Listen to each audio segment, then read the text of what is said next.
Welcome to 5 Things on 60 Minutes bersama saya Nanda.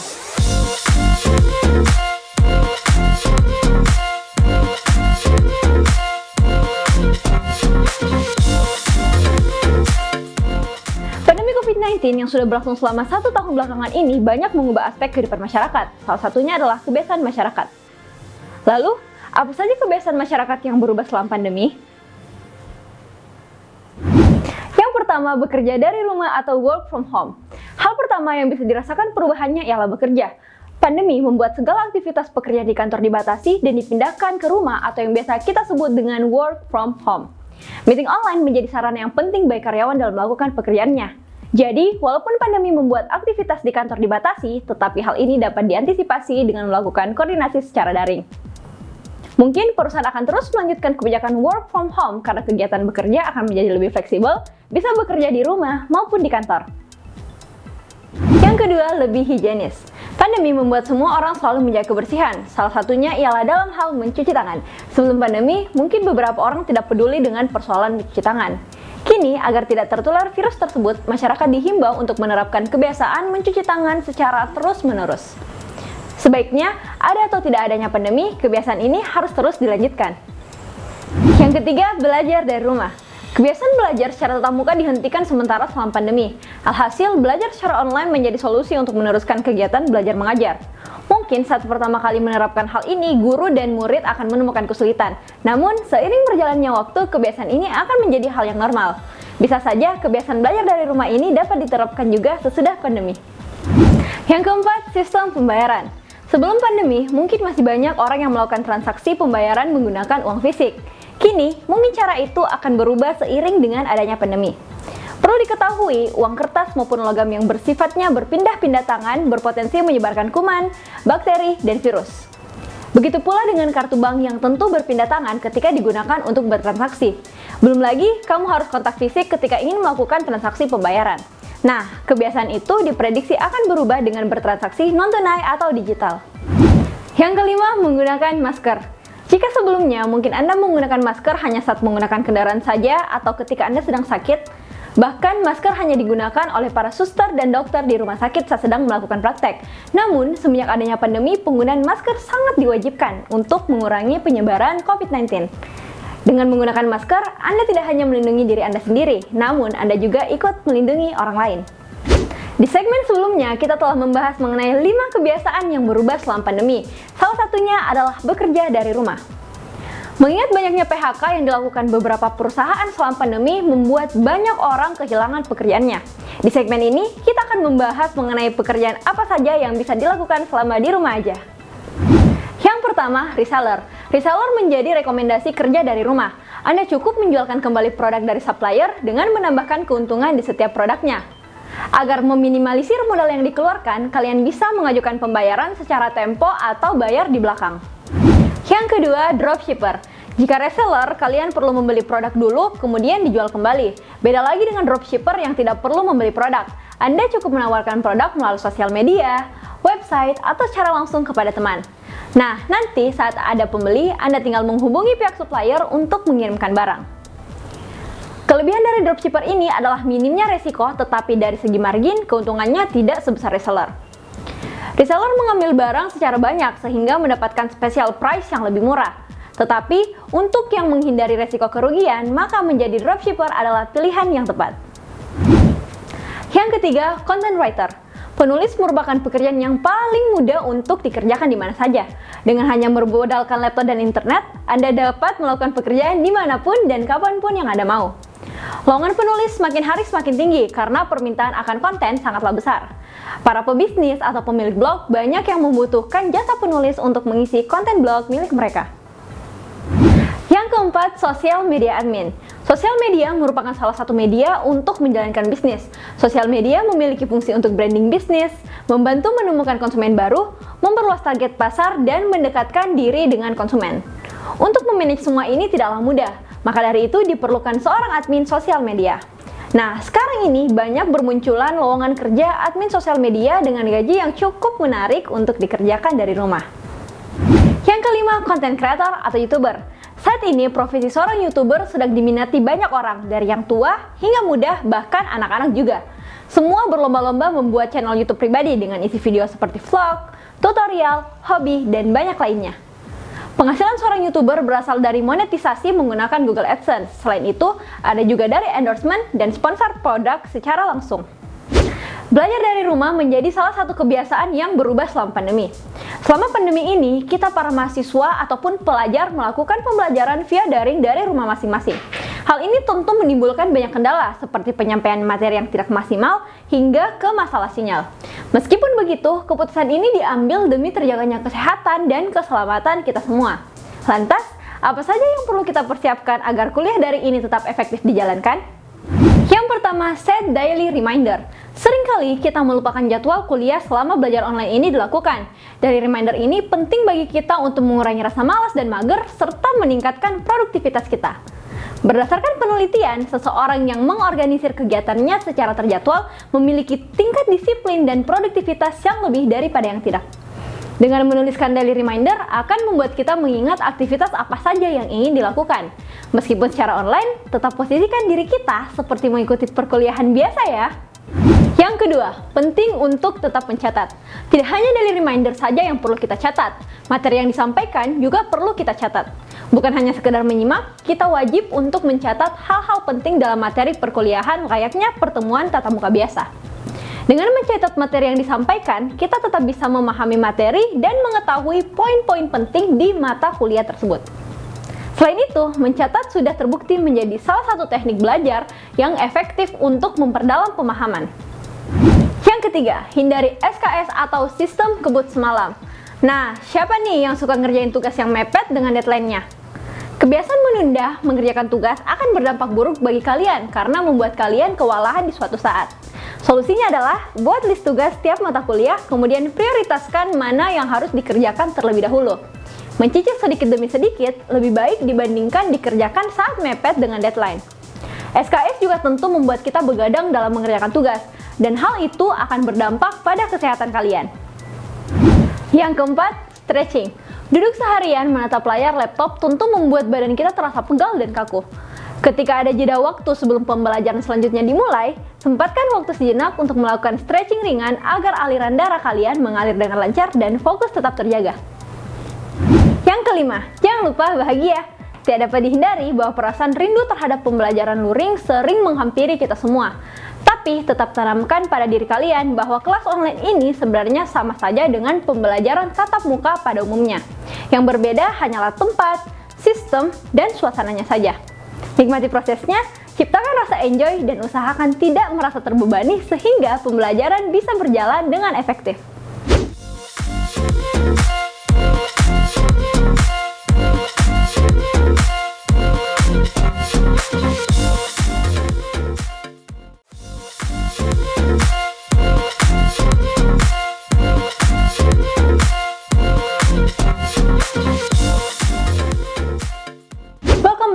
To 5 things on 60 minutes. Pandemi ini harusnya membuat kita lebih aware terhadap kesehatan dan kebersihan diri kita. Tak jarang, orang menjadi malas mandi ketika seharian di rumah. Nah, pada segmen kali ini, kita akan membahas mengenai apa saja sih efek yang ditimbulkan apabila kita jarang mandi. Yang pertama, mudah terserang penyakit kulit. Tidak menjaga kebersihan seperti jarang mandi dapat menyebabkan penumpukan sel kulit mati, kotoran, dan keringat pada kulit. Hal ini dapat memicu jerawat dan mungkin memperburuk kondisi seperti psoriasis, dermatitis, dan eksim. Yang kedua, bau badan yang tidak sedap. Resiko terserang penyakit kulit bukan satu-satunya alasan agar kamu mandi secara teratur. Sebagian besar tubuh tertutupi oleh kelenjar keringat.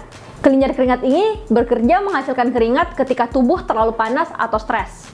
Keringat itu sebenarnya tidak berbau, namun bau badan bisa muncul ketika keringat bercampur dengan bakteri yang ada di kulit. Bau badan tidak bisa dihindari kalau kamu semakin jarang mandi. Bau biasanya akan lebih menyengat di area ketiak dan selangkangan. Yang ketiga, kulit mudah keriput. Kulit manusia membutuhkan air untuk membuat tubuh menjadi lembab dan cerah. Sehingga kalau kalian jarang mandi, akibatnya dapat menyebabkan resiko keriput pada kulit wajah dan tubuh lebih mudah keriput dan penuaan dini. Penuaan dini akan menyebabkan kamu terlihat lebih tua di usia yang masih muda. Jika tidak mau penuaan dini ketika masih muda, lebih baik untuk melawan rasa malas sehingga kamu akan jauh dari keriput. Yang keempat, mengubah warna kulit. Jarang mandi dapat menimbulkan penumpukan kotoran pada kulit atau dalam istilah medis disebut dengan dermatitis neglecta. Penumpukan kotoran tersebut apabila dibiarkan terlalu lama dapat mengubah warna kulit. Yang kelima, rambut berminyak dan berketombe. Tidak hanya kulit yang berminyak, rambut juga bisa berminyak apabila kalian jarang mandi. Idealnya, rambut harus tetap lembab. Jadi, apabila rambut tidak dicuci selama beberapa hari, kulit kepala jadi kotor dan menyebabkan penumpukan minyak pada kulit kepala. Penumpukan minyak pada kulit kepala dapat mengganggu kenyamanan dengan timbulnya rasa gatal dan berketombe. Di masa pandemi ini, kita dianjurkan untuk melakukan transaksi non-tunai guna meminimalisir penyebaran virus corona. Belanja online sudah menjadi salah satu bagian dari kehidupan sehari-hari. Namun tak jarang masyarakat belum mengetahui apa saja yang mesti diperhatikan sebelum bertransaksi online yang aman dan nyaman. Berikut tips yang bisa diterapkan dalam bertransaksi online. Yang pertama, kenali identitas atau reputasi toko online. Sebagai calon pembeli, penting bagi kita untuk mengetahui identitas atau reputasi suatu toko online agar terhindar dari penipuan. Kalian bisa terlebih dahulu melihat review-review yang ada di toko e-commerce. Dengan begitu, kalian akan tahu apakah toko tersebut memiliki kredibilitas yang dapat diandalkan atau tidak. Yang kedua, teliti saat akan membeli produk. Kemudahan yang ditawarkan dalam bertransaksi online memang menjadi salah satu nilai plus. Namun, jangan sampai kemudian ini malah membuat kalian jadi terlena. Contohnya, tidak mengecek kembali detail pemesanan atau tidak membaca deskripsi suatu produk. Bisa saja barang yang sudah kalian beli ternyata tidak sesuai dengan keinginan. Oleh karena itu, sebelum melakukan pembayaran, kalian harus mengecek kembali apakah barang yang dipesan sudah sesuai. Pastikan juga kalian telah memasukkan seluruh data seperti nomor telepon dan alamat yang benar. Yang ketiga, cermati syarat dan ketentuan. Syarat dan ketentuan sering diabaikan oleh calon pembeli, padahal hal ini penting untuk diperhatikan. Biasanya, setiap toko memberikan aturan yang berbeda-beda, seperti garansi. Ada toko yang menyediakan garansi atas produknya, namun ada juga yang tidak. Kegunaan garansi sangat penting untuk memastikan produk yang dibeli sesuai dengan yang dijajakan. Yang keempat, simpan bukti pembayaran. Ketika barang sudah dibayarkan, jangan langsung membuang bukti pembayaran kalian. Simpan bukti transaksi kalian untuk mengantisipasi hal-hal yang tidak diinginkan nantinya. Baik itu bukti pembayaran berupa resi transfer atau screen capture bukti pembayaran. Apabila nantinya terjadi kesalahan, kalian bisa menunjukkan bukti pembayaran tersebut untuk memperkuat laporan kalian. Yang kelima, cek kondisi paket dan hilangkan jejak data. Setelah barang kalian sampai di rumah, jangan lupa untuk mengecek kondisi paket yang telah dikirimkan. Cek kembali apakah ada kerusakan pada kotak paket. Hal ini berguna agar kalian dapat melakukan komplain pada pihak toko jika terjadi hal-hal yang tidak diinginkan. Jejak data berupa data pribadi kalian yang biasanya tertempel pada kotak paket juga dapat disalahgunakan oleh oknum-oknum yang tidak bertanggung jawab. Maka dari itu, hilangkan data pribadi tersebut sebelum dibuang. Bisa dengan cara digunting atau dirobek sampai data kalian tidak bisa dibaca lagi. Wah, tidak terasa kita sudah sampai di penghujung acara. Tadi kita sudah membahas mengenai hal apa saja yang berubah selama kondisi pandemi COVID-19 ini. Sayang sekali, kita harus berpisah dengan pemirsa sekalian. Tapi jangan khawatir, karena sore nanti kita akan bertemu lagi di 5 Things on 60 Minutes dengan beragam list yang lebih unik dan menarik lagi. Baik, saya Nanda selaku host, serta kru pamit undur diri. Sampai ketemu lagi di 5 Things on 60 Minutes berikutnya.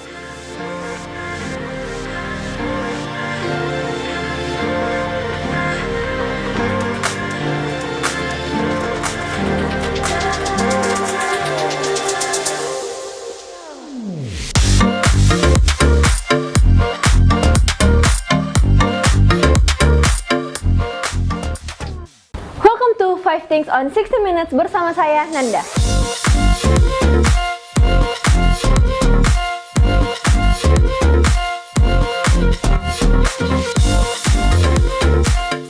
Di episode yang lalu, kita sudah membahas mengenai hal apa saja yang mengubah kehidupan masyarakat selama pandemi.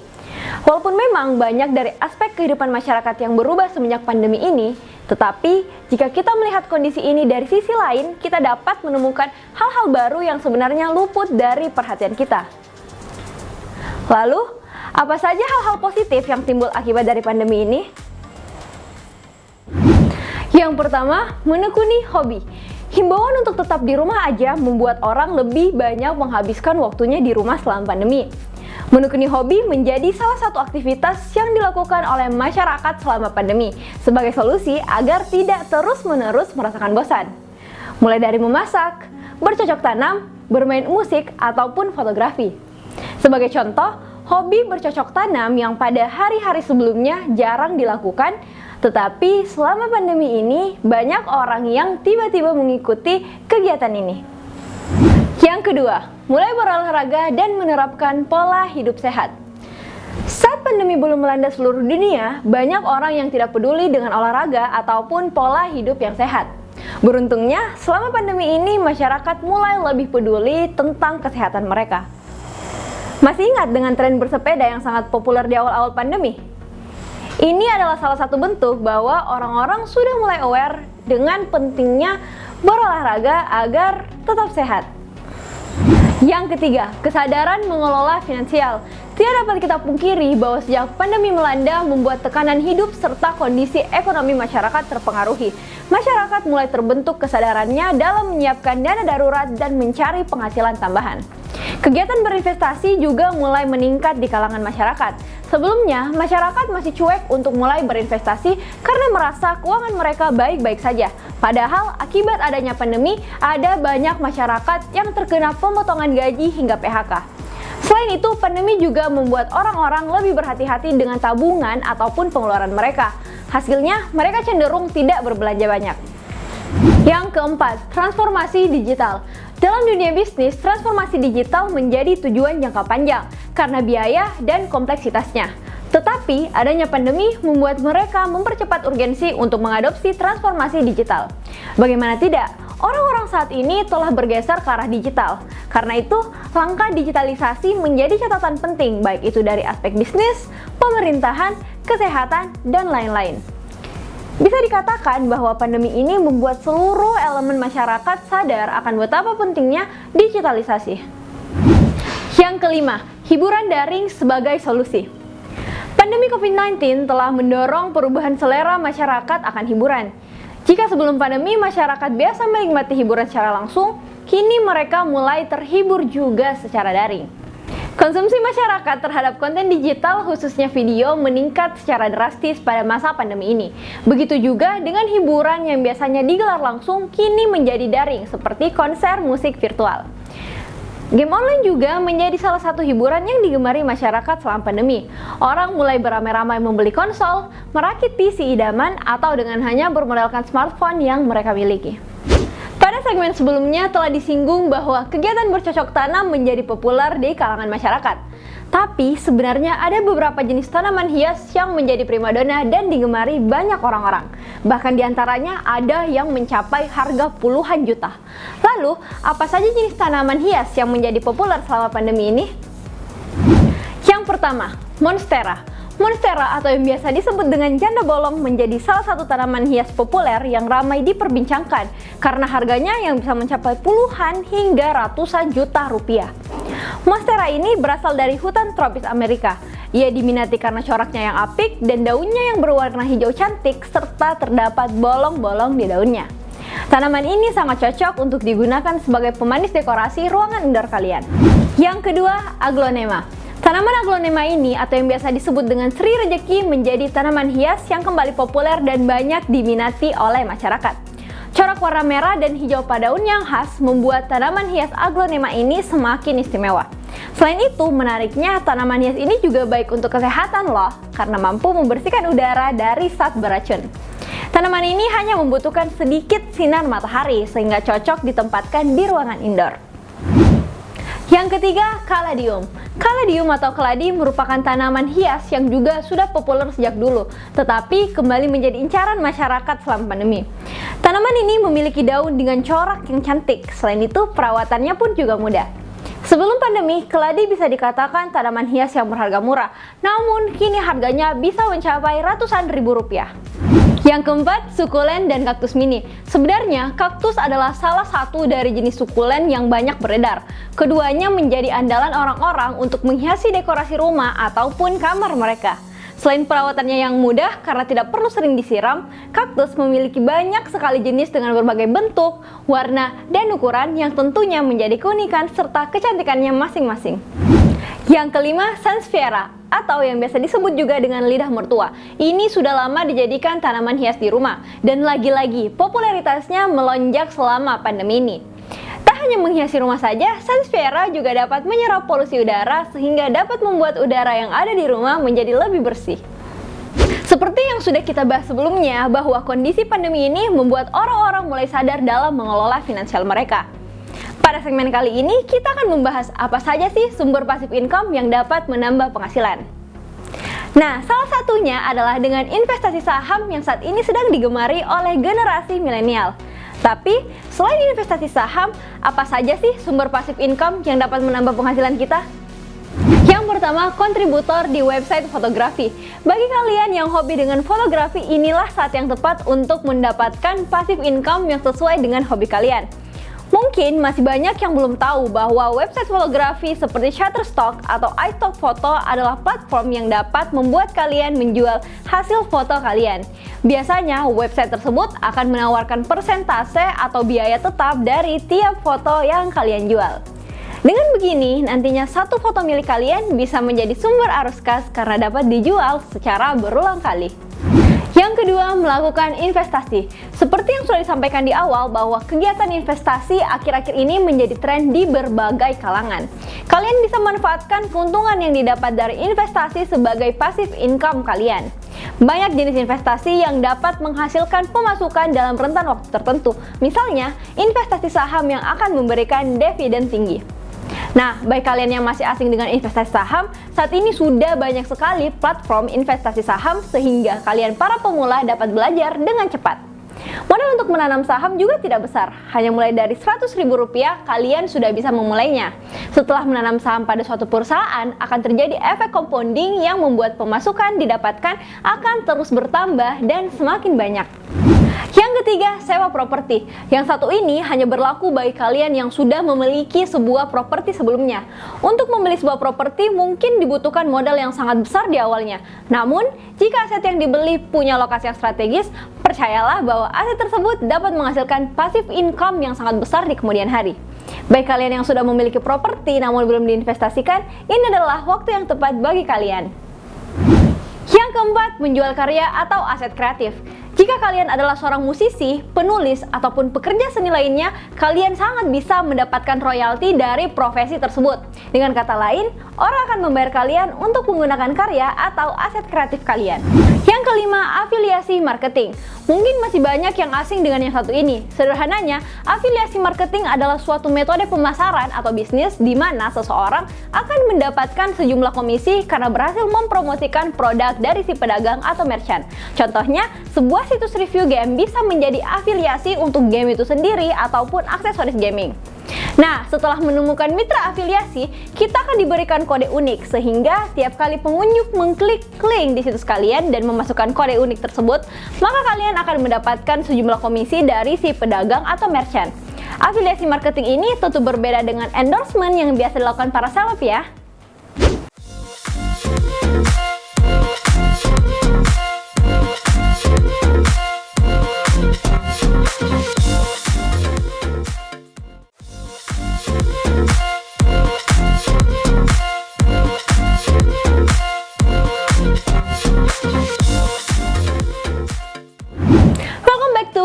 Things on 60 Minutes. Beraktivitas sepenuhnya di rumah tentu menjadi sangat membosankan, apalagi untuk pribadi ekstrovert yang menyukai berinteraksi langsung dengan banyak orang. Hiburan tentu menjadi salah satu obat dalam melawan rasa bosan kita selama di rumah aja. Salah satunya adalah dengan bermain game. Lalu, apa saja game yang lagi populer selama pandemi dan bisa menjadi rekomendasi untuk menemani keseharian kita? Yang pertama, Among Us. Meski sudah dirilis sejak Juni 2018 lalu, game simulasi bertahan hidup Among Us justru mendadak naik daun tahun lalu. Aturan bermainnya cukup sederhana, yaitu mencari dan membuang penjahat atau impostor yang menyamar sebagai salah satu kru pesawat antariksa. Dalam proses pencarian impostor, para kru pesawat atau crewmate akan menyelesaikan beberapa tugas atau tasks guna memperbaiki pesawat antariksa yang rusak. Sedangkan yang menjadi impostor bertugas untuk menghabisi satu persatu para crewmate secara diam-diam. Dengan gameplay yang sederhana dan bisa dimainkan bersama dengan teman-teman, membuat Among Us diunduh sebanyak 18,4 juta kali per Agustus 2020. Game ini tersedia di berbagai platform seperti Android, iOS, dan PC. Yang kedua, Fall Guys Ultimate Knockout. Dirilis pada 4 Agustus 2020 lalu, Fall Guys langsung diserbu oleh para gamers. Game yang bergenre Battle Royale dengan sistem permainan last man standing berbeda dengan game Battle Royale pada umumnya. Karena para player diharuskan melewati berbagai macam rintangan layaknya acara televisi Benteng Takeshi. Tidak butuh kemampuan atau skill khusus dalam game ini, lantaran misi utama dari game ini hanya mencapai pemenang dengan mencapai garis finish. Player yang gagal mencapai garis finish dengan otomatis akan tereliminasi dan gagal mencapai stage selanjutnya. Game ini tersedia di platform PC, PS4, Nintendo Switch, dan Xbox One.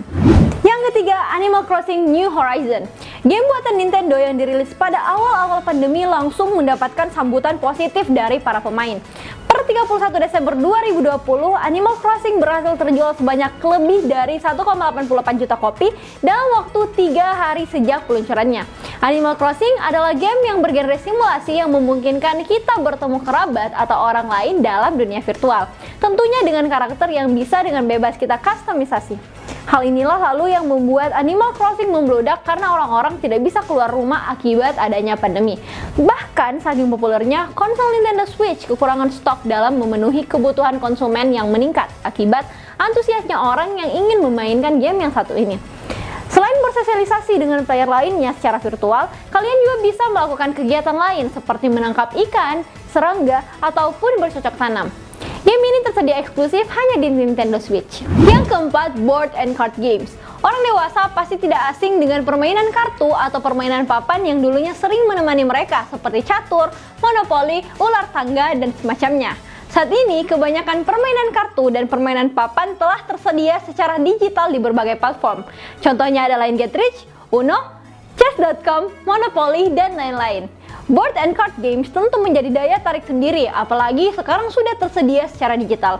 Memainkannya dengan keluarga ataupun teman tentu menjadi hiburan yang sangat menyenangkan di masa pandemi ini. Yang kelima, PUBG Mobile. Popularitas PUBG Mobile memang tidak pernah surut sejak dirilis 2017 lalu, tetapi game ini bisa menjadi salah satu opsi untuk mengisi waktu luang kalian. Apalagi dengan player base yang sangat kuat, game ini rasanya akan tetap menjadi primadona sampai beberapa tahun ke depan. Dalam gameplaynya akan ada 100 orang pemain yang bertempur untuk menjadi pemenang. Pemain bisa memilih untuk bermain dalam mode solo, duo, maupun squad. Semua pemain akan mengawali permainan mereka dari pesawat tempur yang memaksa mereka untuk terjun bebas di area peta permainan menggunakan parasut. Setelah mendarat, para pemain perlu melakukan looting untuk mendapatkan senjata, baju perang, dan berbagai alat penyokong kehidupan lainnya. Game bergenre Battle Royale ini tersedia di Android dan juga iOS. Masih menyoal hiburan selama pandemi nih, pastinya kalian rindu dong dengan acara konser musik yang 1 tahun belakangan ini absen. Tetapi sebenarnya masih ada beberapa kegiatan hiburan lainnya yang bisa dilakukan selama di rumah aja. Apa saja kah itu? Yang pertama, menonton. Hayo, siapa yang di sini selama pandemi kerjanya cuma maraton series atau film kesukaannya? Sekarang sudah banyak platform tayangan selain TV. Layanan streaming berlangganan seperti Netflix, Disney Plus, ataupun Viu sedang digemari di masa pandemi ini. YouTube juga menjadi salah satu platform yang dapat kita gunakan sebagai hiburan bahkan sampai edukasi. Di YouTube, kalian dapat menemukan tontonan yang sesuai dengan selera kalian. Tapi, jangan paksakan diri dengan menonton tayangan yang membuat stres ya, karena pikiran tetap harus positif di tengah ketidakpastian ini. Yang kedua, membaca. Sama seperti menonton, bahan bacaan selama pandemi juga tidak perlu yang bertema terlalu berat. Komik, novel grafis, ataupun unggahan kocak dari akun meme sangat bisa dijadikan hiburan saat ini. Yang ketiga, memasak. Siapa bilang kalau memasak bukan menjadi kegiatan yang menghibur? Melatih diri untuk memasak saat ini digemari oleh banyak orang. Tak jarang kita menemukan postingan yang berisikan tutorial memasak dengan menu-menu yang menarik. Mulai dari makanan berat ataupun dessert bisa banget kalian coba. Dengan berbekal resep yang ada di internet, kalian dapat melatih skill memasak kalian sekaligus terhibur dengan hasil masakan kalian sendiri. Yang keempat, mendengarkan lagu atau podcast. Jika mata sudah bosan dihibur oleh film atau buku, sekarang gantian untuk menghibur telinga kalian dengan mendengarkan podcast ataupun lagu kesukaan kalian. Ada banyak podcast menarik yang dapat ditemukan di berbagai platform seperti Spotify. Yang kelima, main. Apa yang lebih menyenangkan dan menghibur selain bermain? Entah itu main kartu, monopoli, atau main game yang ada di smartphone ataupun PC bisa dilakukan selama masa pandemi ini. Tak hanya mengusir rasa bosan, melakukan permainan semacam ini juga bisa melatih fokus dan kesabaran kalian. Tapi, jangan hanya berpatok pada game yang ada di smartphone ya. Sesekali sempatkan diri untuk mencoba permainan jadul seperti permainan kartu atau papan, agar sekaligus bernostalgia dengan permainan tahun 90-an yang di saat itu smartphone belum mendominasi. Itulah tadi beberapa hal unik dan menarik yang telah dirangkum dalam 5 Things on 60 Minutes. Tapi tidak terasa, sudah 60 menit Nanda menemani para pemirsa yang ada di rumah. Sayang sekali, episode ini sekaligus menjadi episode terakhir kita. Tapi jangan khawatir, karena perjuangan kita dalam menghadapi pandemi ini belum berakhir. Banyak hal yang sudah dibahas selama 2 episode ini, dan semoga hal itu bisa bermanfaat bagi pemirsa yang ada di rumah. Baiklah, saya Nanda selaku host serta kru pamit undur diri. Stay safe and stay healthy semuanya.